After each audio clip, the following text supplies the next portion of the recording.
September 1818.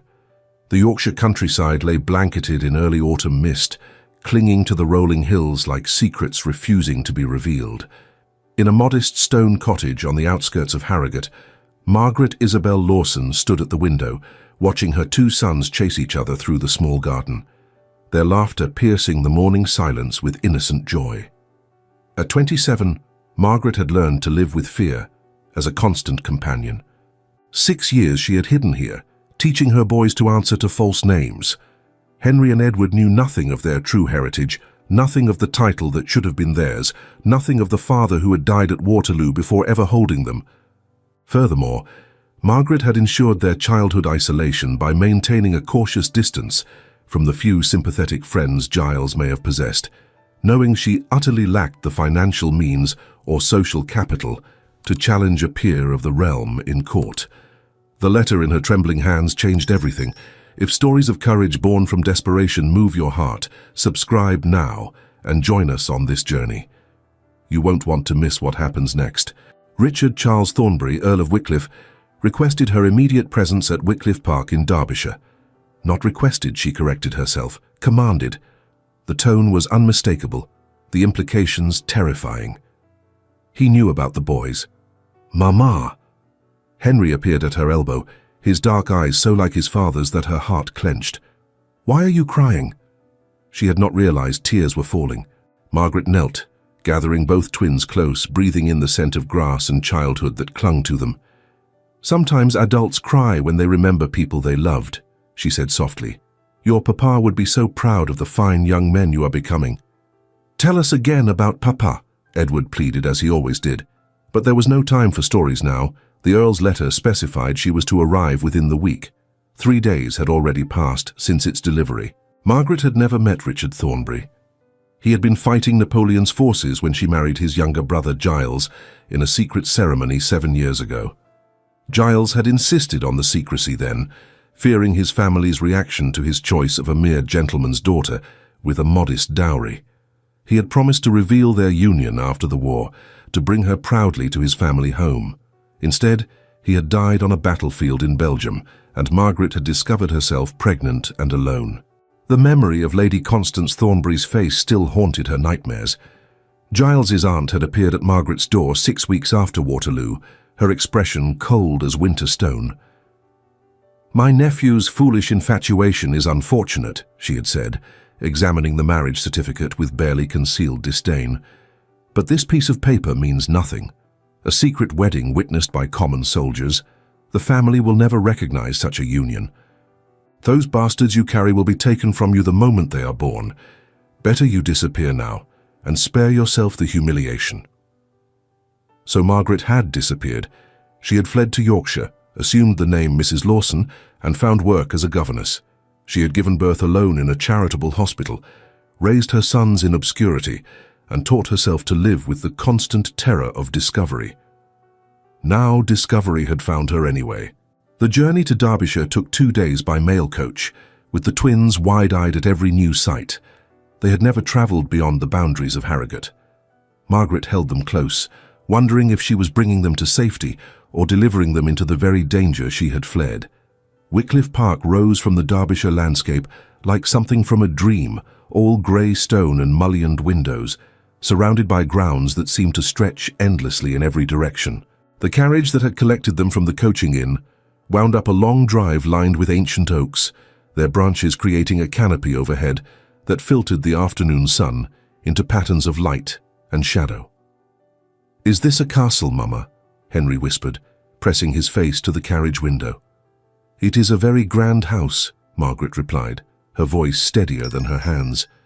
Mind your manners, both of you. Remember what I taught you about proper behavior. A stern-faced butler admitted them to a great hall that smelled of beeswax and old wood. Portraits of Thornbury ancestors lined the walls, their painted eyes seeming to follow Margaret as she was led deeper into the house.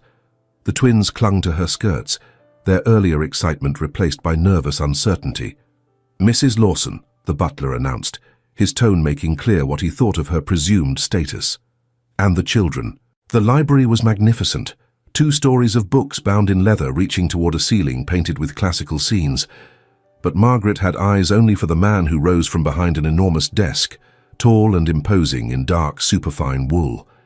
Richard Charles Thornbury, Earl of Wycliffe, looked nothing like his younger brother. Where Giles had been golden and laughing, quick to smile and quicker to embrace life, this man was all restraint and discipline. His dark hair showed threads of silver at the temples. His face was austere, marked by lines that spoke of years spent in the arduous campaigns of war. His grey eyes assessed her with the cold precision of a military commander evaluating a potential threat. "Mrs. Lawson," he said, his voice deep and controlled. "Or should I say Mrs. Giles Thornbury?" Margaret lifted her chin, refusing to cower despite the trembling in her limbs.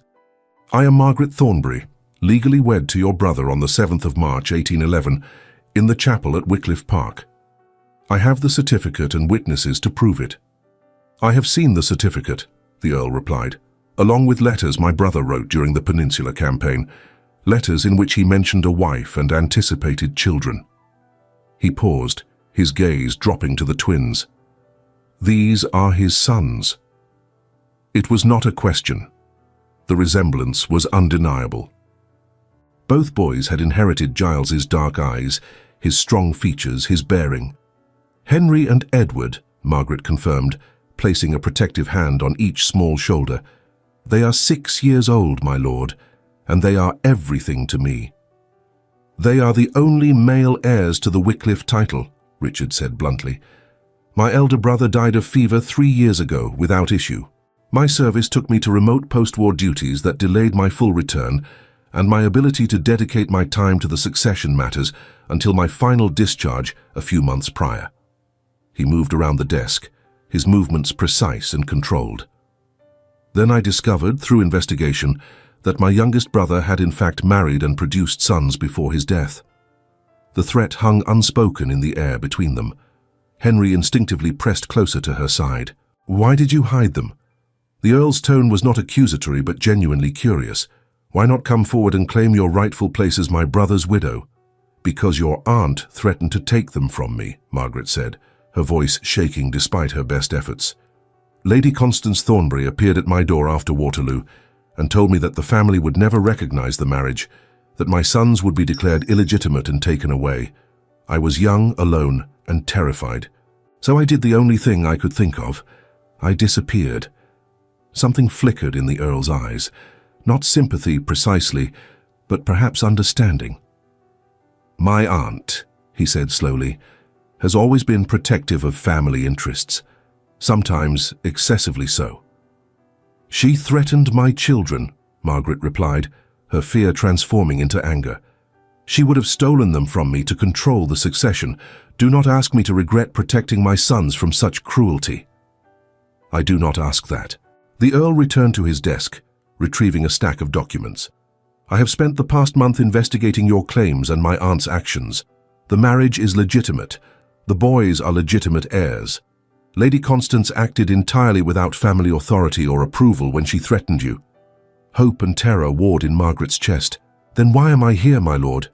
"Because we have a problem." Richard spread the documents across the desk. "Under English law, as a widow, you have limited rights over your sons. As their uncle and head of the family, I have the legal authority to claim custody.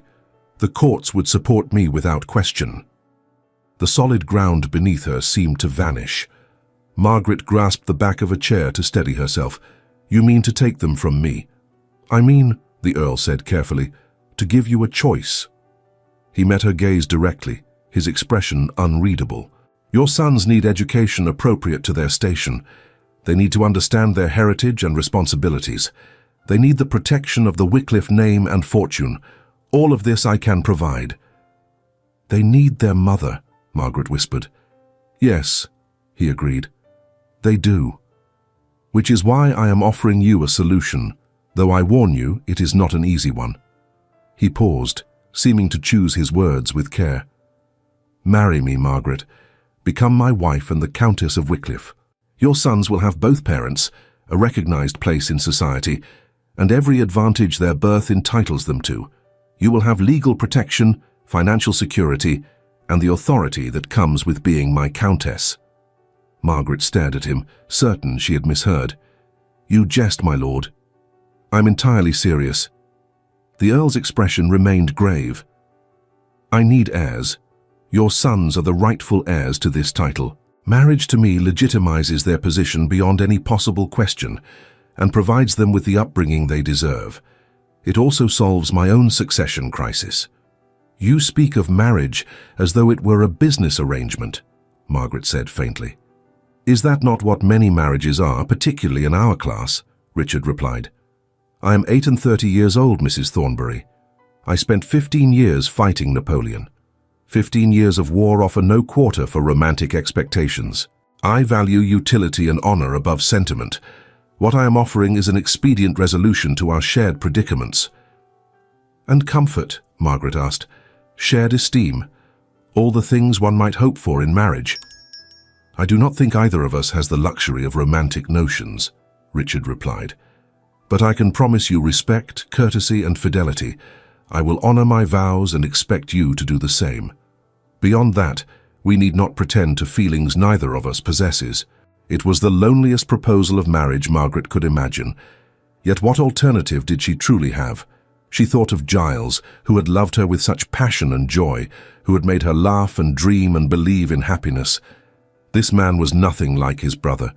There would be no laughter here, no joy, no dreams, only duty and survival, but her sons would be safe. That was what mattered.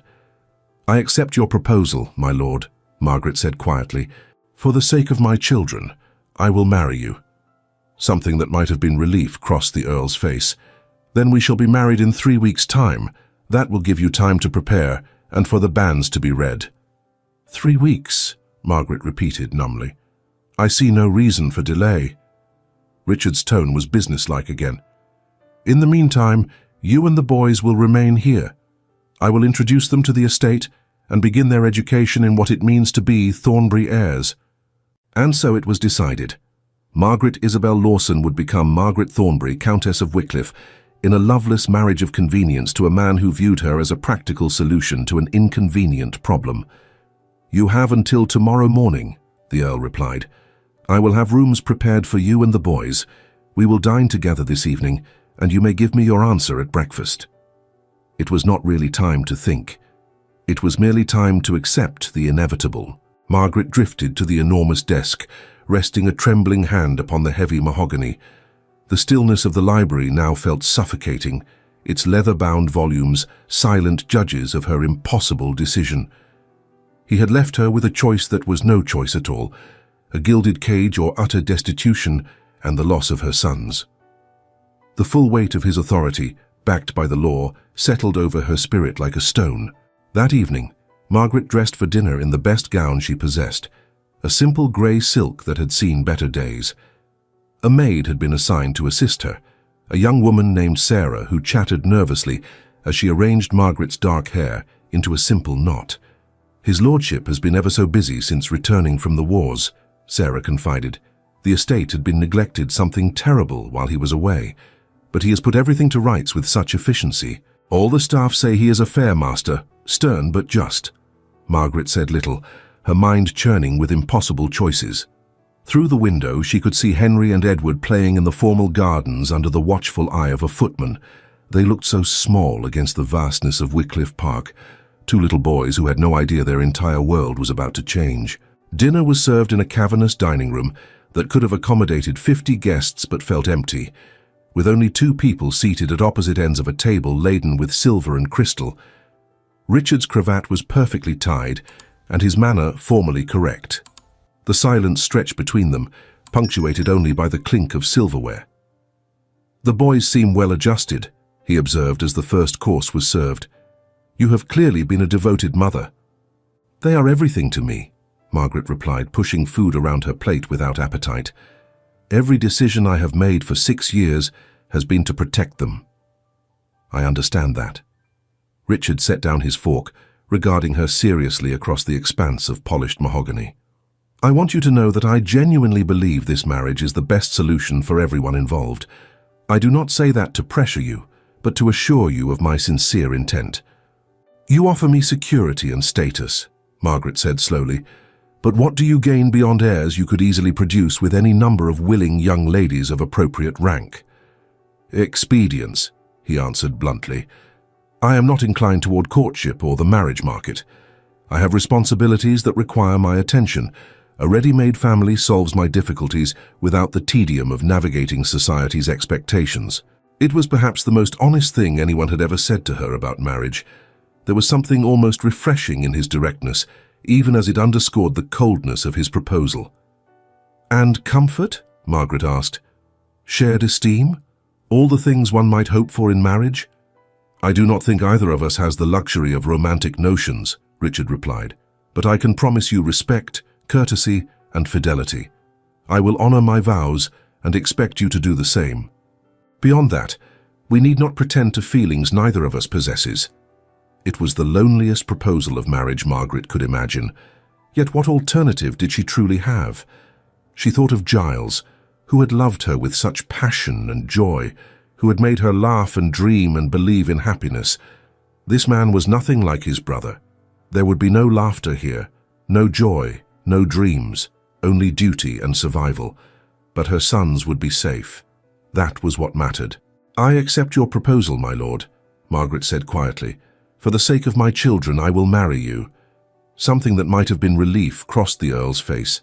Then we shall be married in 3 weeks' time. That will give you time to prepare and for the banns to be read. 3 weeks, Margaret repeated numbly. I see no reason for delay. Richard's tone was businesslike again. In the meantime, you and the boys will remain here. I will introduce them to the estate and begin their education in what it means to be Thornbury heirs. And so it was decided. Margaret Isabel Lawson would become Margaret Thornbury, Countess of Wycliffe, in a loveless marriage of convenience to a man who viewed her as a practical solution to an inconvenient problem. The following weeks passed in a blur of preparations. Margaret was measured for new gowns appropriate to her soon-to-be station, though she insisted they be simple and not extravagant. The Earl assigned her rooms in the family wing, a suite that had belonged to his mother, with high ceilings and windows overlooking the rose garden. Henry and Edward adjusted to their new circumstances with the resilience of childhood. Richard proved surprisingly patient with them, allowing them to explore the estate and beginning to teach them about agriculture, land management, and the responsibilities that would one day be theirs. Margaret watched him with the boys and saw hints of gentleness beneath the austere exterior. Your uncle will be your guardian and stepfather, she explained to them one evening as they prepared for bed. He is a good man who wants to ensure you are properly cared for. Will he be our new papa?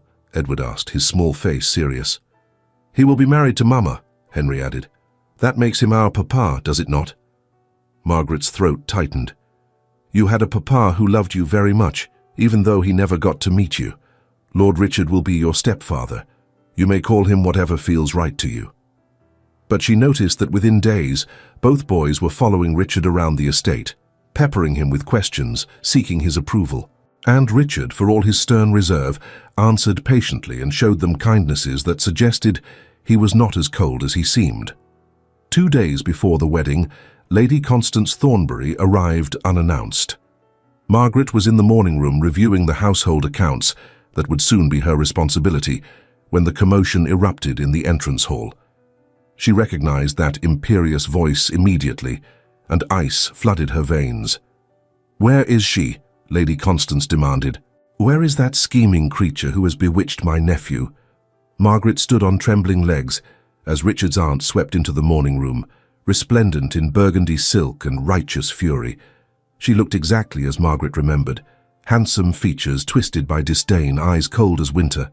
You, Lady Constance spat, you dare show your face here. You dare pretend to be... That is enough. Richard's voice cut through his aunt's tirade like a blade. He appeared in the doorway, his expression harder than Margaret had yet seen it. You will control yourself in my house, Aunt Constance, or you will leave immediately. Control myself? Lady Constance whirled on him. Richard, you cannot possibly believe her lies. A secret marriage, documents that could easily be forgeries. She is nothing but a fortune hunter who... I have verified every detail of her story, Richard interrupted coldly. The marriage was legitimate. The boys are legitimate. And you, Aunt Constance, threatened to steal my brother's children based on nothing but your own prejudice and desire for control. I was protecting the family, Lady Constance insisted, though her confidence seemed to waver. Protecting you from being trapped by a scheming... You drove away my brother's widow and deprived his sons of their rightful heritage, Richard said, each word precisely enunciated. You acted without authority or consultation. Whatever you believed you were protecting, it was not the family's best interests. Lady Constance's face flushed with anger. Those children are bastards. That marriage certificate means nothing. Common soldiers as witnesses? A ceremony performed in secret? No respectable family would recognize... I recognize it, Richard stated flatly. That is all that matters. In 3 days, Mrs. Thornbury will become my wife and the Countess of Wycliffe. Those boys will be raised as my sons and the heirs they were born to be. You are welcome to accept this gracefully, or you may leave my presence and not return. Richard, I only ever wanted what was best for you, for the family. Surely you can see that this woman, Lady Constance pleaded. I see a devoted mother who has raised my brother's children alone under the most difficult circumstances, Richard said. I see a woman of considerable strength and dignity, and I see that my aunt's interference nearly caused irreparable harm to innocent children. Margaret watched the confrontation with her heart in her throat. She had expected Richard to defend the marriage for practical reasons, but there was something in his tone that suggested genuine anger on her behalf. Lady Constance seemed to realize she had lost. Her face settled into tight lines of disapproval. I wash my hands of this entire affair, she announced. When it all ends in disaster, do not say I did not warn you. She swept from the room in a rustle of silk and wounded pride. Richard remained motionless until the sound of her carriage departing echoed from outside. I apologize for that scene, he said finally, turning to Margaret. My aunt has always been overly concerned with family reputation. I had hoped she would show more grace. You defended me, Margaret said, still shaken. You did not have to do that so forcefully. She was wrong, Richard replied simply. And she hurt you and frightened you when you were most vulnerable. That is unforgivable in my eyes. It was the first time he had shown real emotion regarding their situation, and Margaret found herself seeing him differently, not as a cold strategist, but as a man with his own code of honor, his own sense of justice. Thank you, she said softly. He inclined his head. We are to be married, Margaret. That means your enemies become mine. I protect what is mine. The words should have sounded possessive. Instead, they sounded like a vow. The wedding took place on a grey October morning in the small chapel where Margaret had married Giles 7 years before. The irony was not lost on her as she walked down the same aisle in a simple gown of ivory silk, her hand on Richard's arm instead of her first husband's. The ceremony was brief and formal. Richard's responses were measured, his hand steady as he placed the ring on her finger. Margaret's voice shook slightly as she repeated her vows, very aware that this was binding her to a stranger for the rest of her life. The vicar pronounced them man and wife. Richard lifted her veil and placed a measured kiss on her cheek, his lips barely grazing her skin. Countess, he murmured, and she realized with a shock that it was true. She was now the Countess of Wycliffe, one of the highest-ranking ladies in the county. A small wedding breakfast followed, attended only by Richard's steward, the vicar, and a handful of senior servants. Henry and Edward sat on either side of their mother, unusually quiet, sensing the solemnity of the occasion. Are you truly married to Uncle Richard now? Henry asked. Yes, darling, Margaret confirmed. He is my husband and your guardian. Good, Edward said with the simple certainty of childhood. I like it here, and Uncle Richard showed me how to fish yesterday. Margaret met Richard's gaze across the table and saw something that might have been warmth in those grey eyes. Perhaps this would not be the cold arrangement she had feared. Perhaps they might find some measure of companionship, if not love. That evening, Margaret stood in her dressing gown in the Countess's chambers, her hands trembling as she brushed out her hair. The connecting door to the Earl's rooms stood closed, but unlocked. She knew what was expected of her on her wedding night. She had fulfilled these duties before with Giles, though that had been born of passion and mutual desire. This would be different. This was obligation, the price of security and protection. The knock on the connecting door made her start. Come in, she called, her voice steadier than she felt. Richard entered wearing a dark dressing gown, his hair slightly damp from washing. He looked different without the formal clothing and precisely tied cravat. More human somehow, less the stern earl, and more simply, a man. "Margaret," he said quietly, remaining by the door. "I want to be clear about expectations. I do not expect you to feel anything beyond what we have agreed to. This is a marriage of convenience and mutual benefit. If you prefer to keep separate chambers, I will respect that choice." Margaret stared at him, surprised. "You would not insist on your rights?" "I would prefer a willing partner to a dutiful one," Richard replied. "We can wait until you are more comfortable, if that is your preference. There is no urgency regarding heirs, given that your sons will inherit regardless." It was so unexpected, so considerate, that Margaret felt something soften in her chest. Giles had been passionate and impulsive, sweeping her off her feet with declarations and romance. This man offered her choice, respect, patience. "I do not wish for a cold marriage," Margaret heard herself say. "We are married now, my lord. Perhaps we might at least attempt to build something real between us." Richard's expression shifted, something like relief crossing his features. "I would like that very much." He crossed the room slowly, giving her time to change her mind. When he reached her, he cupped her face gently in his hands, his touch surprisingly tender. "May I kiss you properly, wife?" "Yes," Margaret whispered. His lips met hers with a gentleness that contradicted his stern exterior. There was no passion, not yet, but there was respect and care. When he drew back, his grey eyes searched her face. "Are you certain about this?" he asked. "We need not rush." But Margaret found she wanted this connection, this attempt at intimacy with the man who had shown her more consideration in 3 weeks than she had any right to expect. "I am certain," she said, and took his hand to lead him toward the bed. The days that followed established new patterns. Richard rose early to manage estate business, returning for breakfast with the family. Margaret began learning the extensive responsibilities of being countess, meeting with the housekeeper, reviewing accounts, planning menus. The boys started lessons with a tutor Richard hired, a kind elderly gentleman who understood how to teach without crushing curiosity. He was a former military chaplain whose gentle discipline Richard trusted implicitly. In the evenings they dined together, sometimes just the two of them after the boys were abed. Richard proved to be surprisingly good company when he relaxed his guard. He spoke of his years in the military, of places he had seen and battles he had fought. Margaret told him of the clever ways she had made ends meet in Yorkshire, of the challenges of raising twins alone.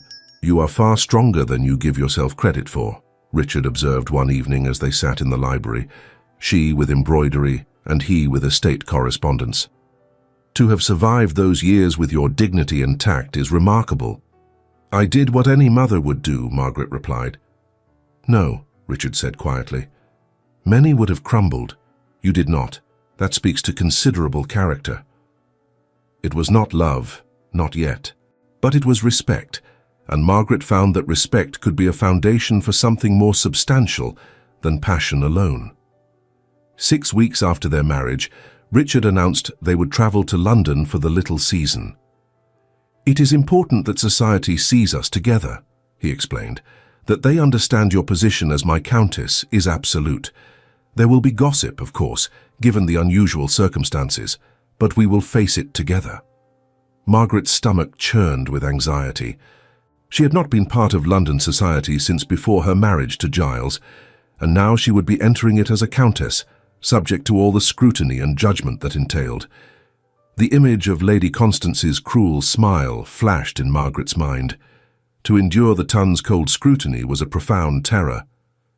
"I do not know if I am ready," she admitted. "You are ready," Richard assured her, "and I will be beside you." They travelled to London in the Earl's comfortable travelling coach, the boys wide-eyed at the size and bustle of the city.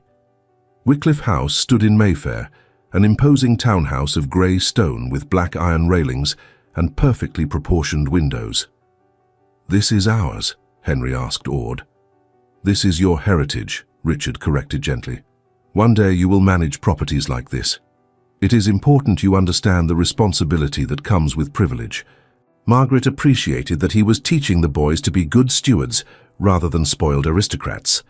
Whatever his faults, Richard took his duties seriously and seemed determined to instill the same sense of responsibility in his heirs. He had been seeking contact with Giles's military colleagues after discovering the marriage certificate, hoping to shore up the evidence for the boy's sake.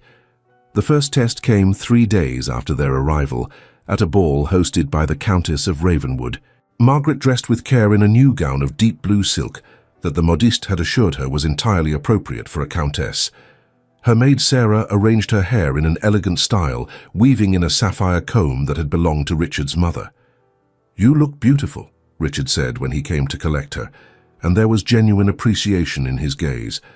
"London society will be talking about the Earl of Wickliffe's remarkable new countess." "I am terrified," Margaret confessed. "I know," Richard replied, "but you have faced far worse than gossiping matrons, and I promise you I will not leave your side." The Ravenwood ballroom blazed with candlelight, reflecting off mirrors and crystal chandeliers. The cream of London society had turned out, elegant ladies in silk and gentlemen in pristine evening dress. Margaret felt the eyes turn toward them as they were announced. "The Earl of Wickliff and the Countess of Wickliff." The murmurs started immediately. Margaret held her head high, her hand resting lightly on Richard's arm as he led her into the ballroom. She could feel the weight of judgment, the whispered speculation. "Is that truly her? I heard the marriage was quite sudden." "Where did she come from?" Richard's hand covered hers on his arm, a gesture of support. "Ignore them," he murmured. "They will find something else to gossip about next week." But the worst was yet to come. They had just finished a perfectly correct quadrille when a familiar voice rang out across the ballroom. "My dear nephew," Lady Constance called, her tone dripping with false sweetness. "How delightful to see you in London, though I must confess surprise at your choice of companion." Margaret felt Richard stiffen beside her. His aunt stood near the refreshment tables, surrounded by several other ladies of high rank, all watching the unfolding drama with avid interest. "Aunt Constance," Richard said coolly, "I was not aware you were in town." "Oh, I could not miss the little season," Lady Constance replied, her smile sharp as glass, "particularly not when such interesting developments have occurred in the family. Tell me, is it true that you have married your brother's supposed widow, the one who conveniently appeared after all these years with claims of a secret marriage?" The ladies around her exchanged looks of delighted shock. Every eye in the ballroom was now fixed on the tableau. Margaret forced herself to remain composed, even as her heart hammered against her ribs. This was the confrontation she had dreaded, played out in front of all London society.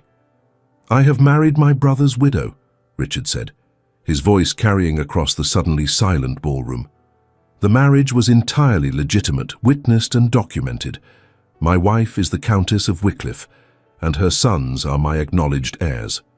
"Such touching faith," Lady Constance said mockingly.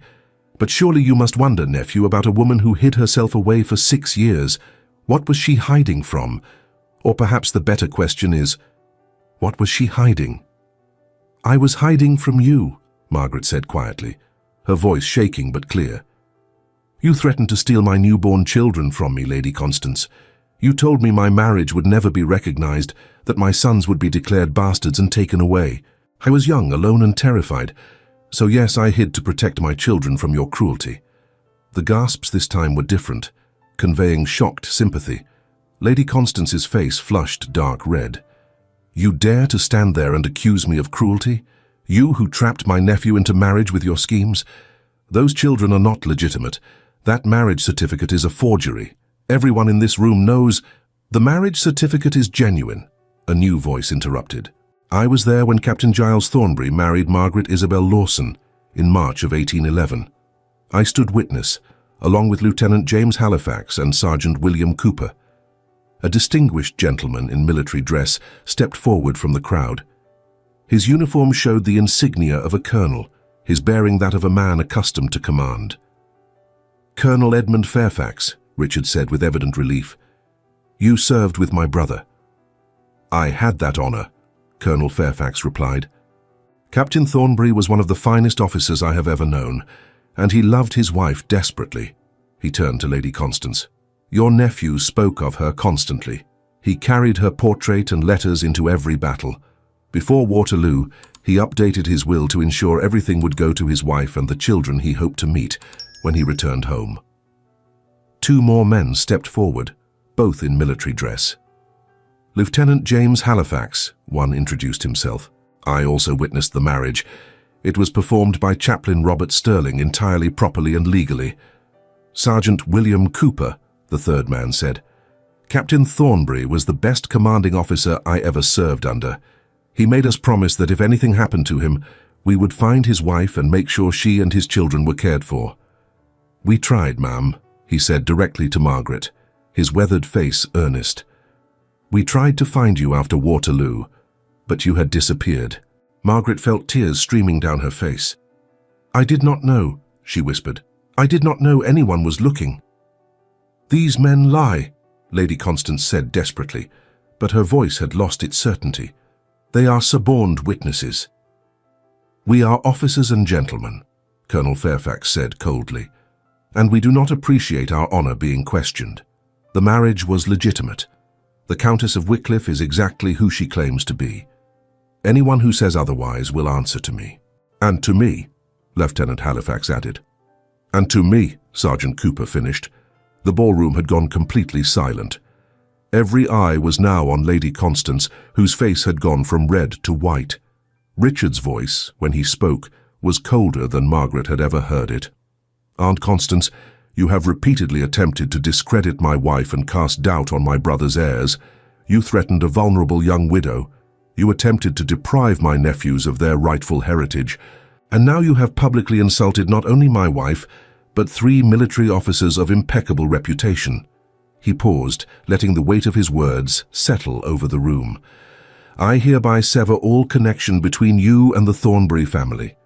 You are no longer welcome at any property I control. You will receive no support from the family coffers. Your annuity, which was generously provided by my father, is revoked. In short, madam, you are cut off entirely." Lady Constance swayed, her face a mask of shock and fury. "Richard, you cannot—" "I can and I have," Richard said flatly. "Leave this ball, leave London, and pray that I do not take further action regarding your treatment of my wife 6 years ago." Lady Constance opened her mouth, closed it, then turned and fled from the ballroom. The whispers that followed her departure were not kind. Richard turned to Margaret, his expression softening. "Are you well?" She nodded, unable to speak past the lump in her throat. He had defended her absolutely, without hesitation, in front of all society. He had permanently cut ties with his own blood relation to protect her honor. "Countess," Colonel Fairfax said gently, "your husband was one of the bravest men I knew. He would be very proud of you, I think, and very grateful that his brother has given his family the protection and care they deserve." Margaret curtsied deeply. "Thank you, Colonel. Thank you all. You cannot know what your testimony means." "We know what Captain Thornbury meant to us," Lieutenant Halifax said simply.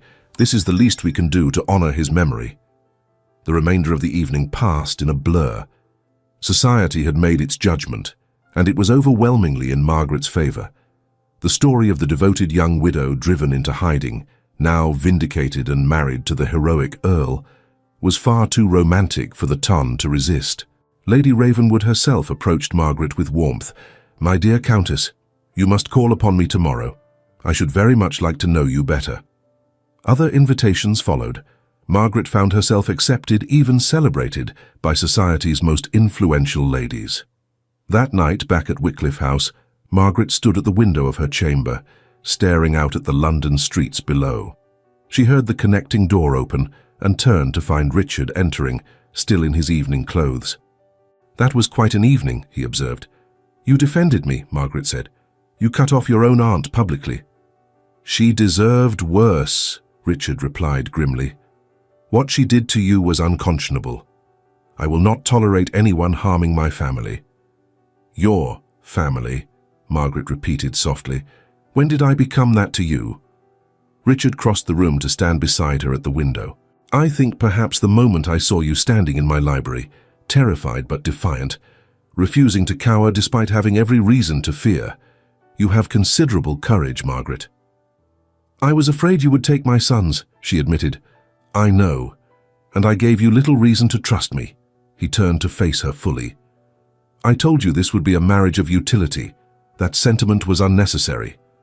I find I was grievously mistaken." Margaret felt a powerful surge of hope rise within her. "What are you saying?" "I am saying," Richard said slowly, as though the words were difficult, "that I am beginning to care for you, wife. Far more than I anticipated or intended. Watching you with the boys, seeing your strength and grace, I find myself thinking of you constantly.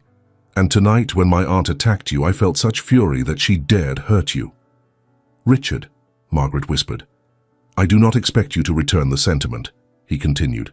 "I know you married me out of necessity, but I wanted you to know that this is no longer simply convenience for me. You have become important to me in ways I did not think possible." Margaret reached up to touch his face, this stern man who had shown her such unexpected tenderness. "I was afraid I would spend my life in a cold marriage," she said, "but you have been kind to me, Richard. Patient and respectful and honorable. I am starting to feel things I did not expect to feel again." "What things?" he asked, his voice rough. "Affection," Margaret admitted. "Trust, and perhaps with time something deeper." Richard gently clasped her against his chest, holding her close. "That is more than I dared hope for." They stood together at the window, watching the night, and Margaret realized that this marriage, born of desperation and necessity, was transforming into something genuine. The months that followed were the happiest Margaret could remember. They returned to Wycliffe Park for winter, where the boys thrived under Richard's patient guidance. He taught them to ride, to hunt, to understand the responsibilities that would one day be theirs. But he also played with them, building snowmen in the gardens and reading stories by the fire.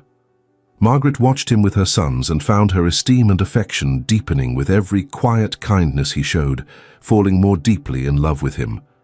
This was not the wild passion she had shared with Giles, but something steadier, stronger, built on respect and shared purpose.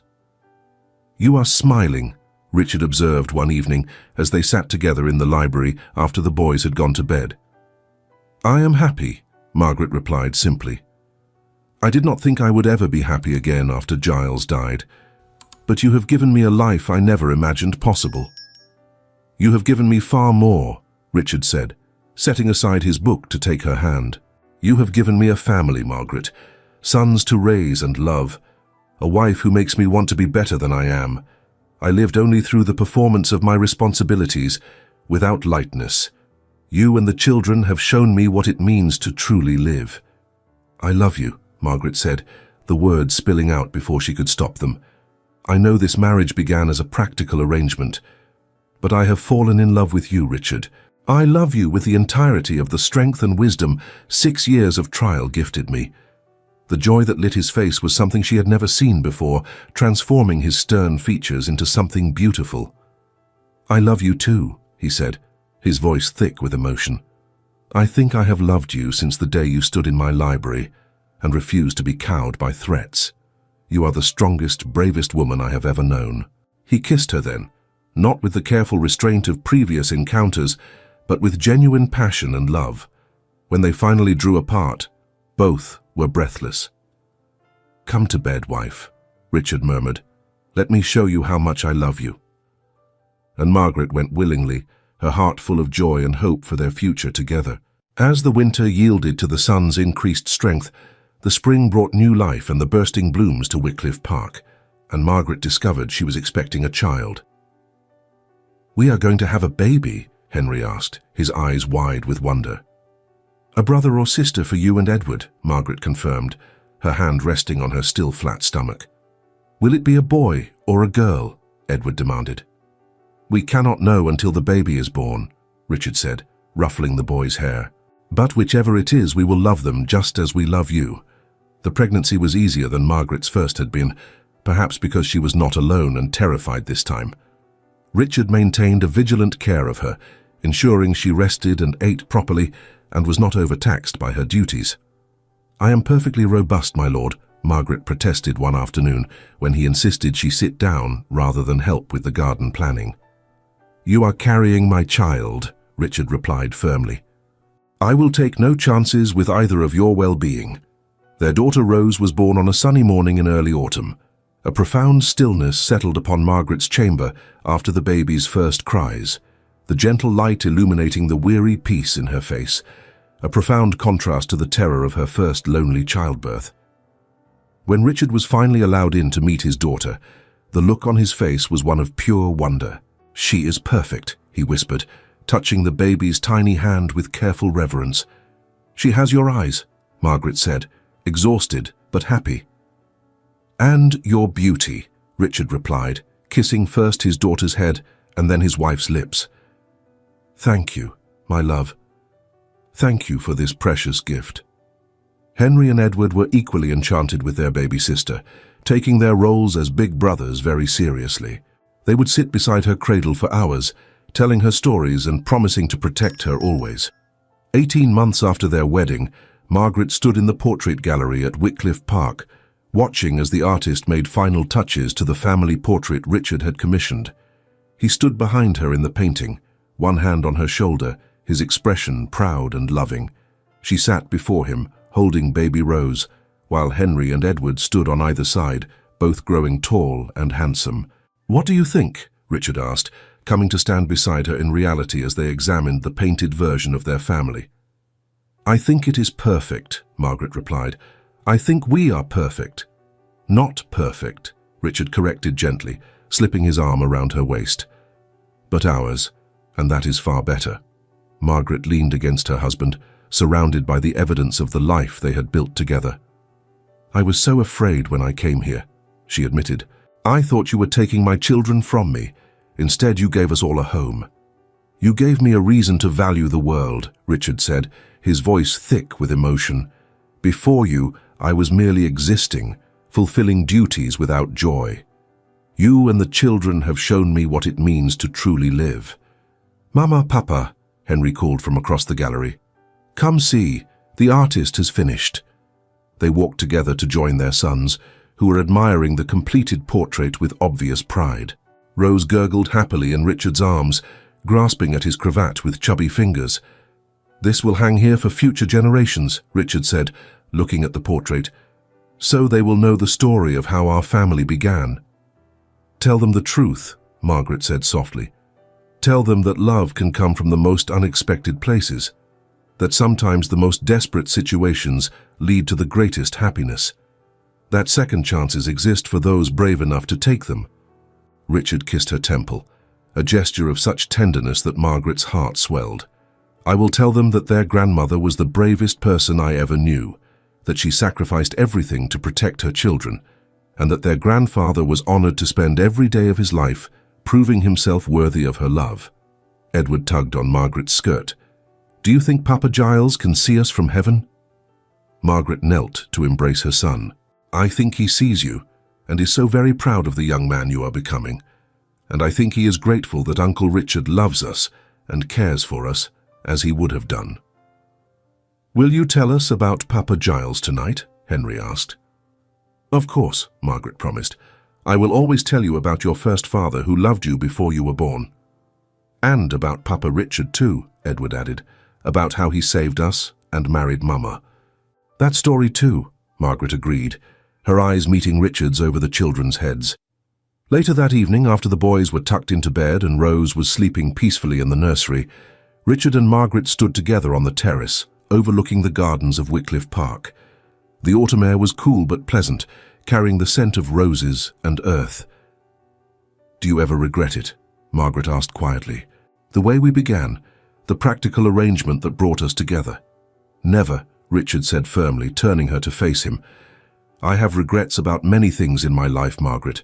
Things I did during the war, choices I made, time I wasted. But marrying you, becoming father to those boys, creating this family, those are the things I am most proud of." "I love you," Margaret said, rising on her toes to kiss him. "I love Giles with all my young heart. But I love you with the whole of who I am now, with every part of me that has been tested and strengthened. You have given me everything," Richard whispered against her lips. "Every day with you is a gift I never expected to receive." They stood together in the gathering darkness, two people who had found love in the most unlikely circumstances, who had built a family from desperation and duty and transformed it into something profoundly rooted. Inside the house, Henry and Edward slept peacefully, dreaming of the adventures they would have tomorrow. Baby Rose breathed softly in her cradle, surrounded by love. And in the portrait gallery, the painting showed a family united, proof that sometimes the most precious things in life come not from careful planning, but from having the courage to take chances on unexpected paths. Margaret had hidden for 6 years in fear, believing she had lost everything when Giles died. But standing here in Richard's arms, surrounded by the life they had built together, she understood a profound truth. She had not lost everything. She had been given the opportunity to find something new, something equally precious, but different. Love did not come in only one form. It could be passionate and wild like her first marriage, or it could grow slowly, steadily, from respect and shared purpose into something deep and steadfast. Both were real. Both were valuable. Both were love. "Come to bed, my love," Richard murmured, taking her hand. And Margaret went with him, her heart full of gratitude for second chances, for unexpected blessings, and for the man who had taken a terrified widow and her children and given them not just security, but a true home. Thank you so much for staying with us until the end. If this story touched your heart, please like, subscribe, and share with someone who needs to hear it. Your support helps us continue creating stories of love, resilience, and hope.